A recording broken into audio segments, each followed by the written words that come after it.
Okay. I've done this a couple times now. I'm trying to make it shorter. Abby, I agree with everybody. This is a really tough article to understand and then to present to us, so I appreciate it. You did a really fantastic job. And everybody's responses have been really helpful for me to better understand, so I appreciate it. I saw some links between the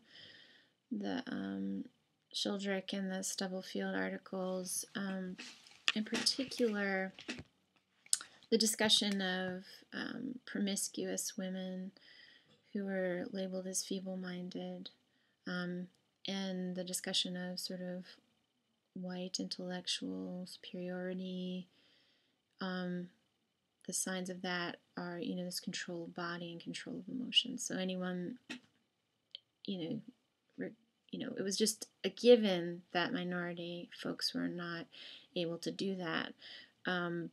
But the tainted white people were also those often labeled women that weren't able to control their bodies. And I really like the discussion of the moron, or the distinction of moron as someone that's sort of passing as intellectually superior, but if the expert sort of analyzes them, they can figure out that they're not normal. And that I think that has a lot to do with the films that we watched, in terms of passing as normal when you're actually deep down not normal.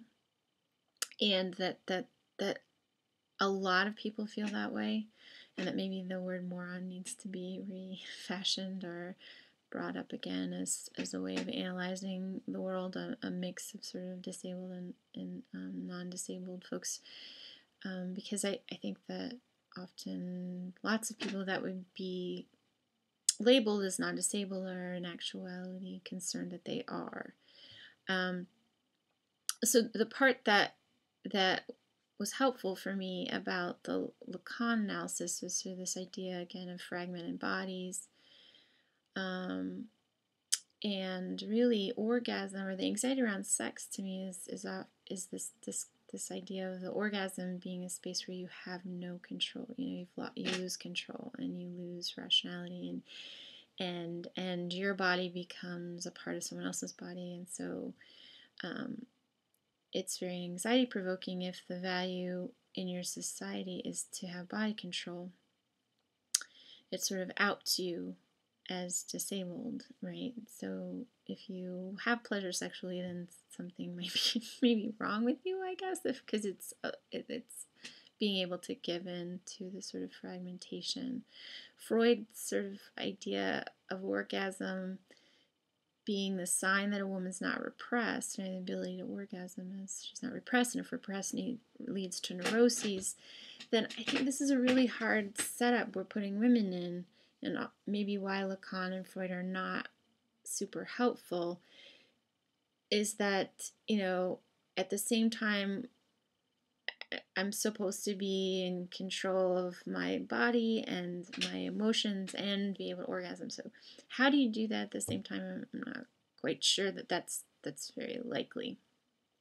I think that disability in the films in particular was used as a freedom for these women. So Pumpkin, when the main character, I can't remember her name, the blonde sorority girl, allows herself to love Pumpkin and be physically attracted to Pumpkin, that he's the only one that understands her, that really she has more in common with Pumpkin than maybe she does with her sorority sisters, and that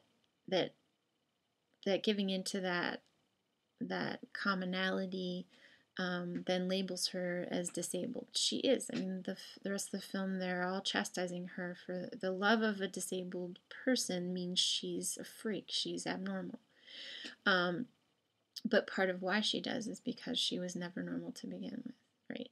And I think that this is true, particularly for, and I love Fur, that movie. I really, really, it's one of my favorite films. I'm sure that probably says too much about me, but when he talks about not shaving it, or have never shaved the hair from him, when so he ends up being a circus freak.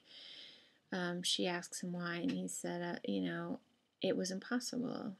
As soon as I'd shave it, it would come back. So he gave up on being normal. Right? And actually, being normal and trying to be normal is very difficult. It takes a lot of energy and is sort of violent and brutal. um, so, also in the film, when he talks about that he hadn't had a girlfriend from the circus or the other people that were like him, that he was waiting for a real freak, and he was really pointing to her, and how liberating that is for her to be labeled a freak. So she's able to, and I think, she's a moron. She's passing as someone who is not disabled, but her parents, chastise her for some of her sexual promiscuity, or her behaviors of wanting to be naked in public, to want to masturbate in front of people, or her fascination with people that have physical anomalies, right? Again, sort of not having that repulsion that she's supposed to have, right? That's worrisome to her parents, to her husband, to herself. And this friendship that she has with this man who is a circus freak allows her to be herself, and not attempt to be normal, or to just let go of not being normal. And then that brings her pleasure, which allows her to be fragmented, allows her, this pleasure that we deny ourselves. So I think that disability could be a means, or that experience of disability or disorientation, which I love the connection to Alice in Wonderland, and instead of her falling through the rabbit hole, she's going up these stairs to find this whole world that's hidden from her. And I think sort of that hiddenness of disability, and the danger of us not having control of our bodies, and disability sort of representing a lack of control body, even though that's not true, but that's how it's represented, is that fear of losing control. And so how could disability studies help? There's this conflation of women and disability, and queer and disability, and how can disability potentially be liberating for more than just people with disabilities, but for women and other groups.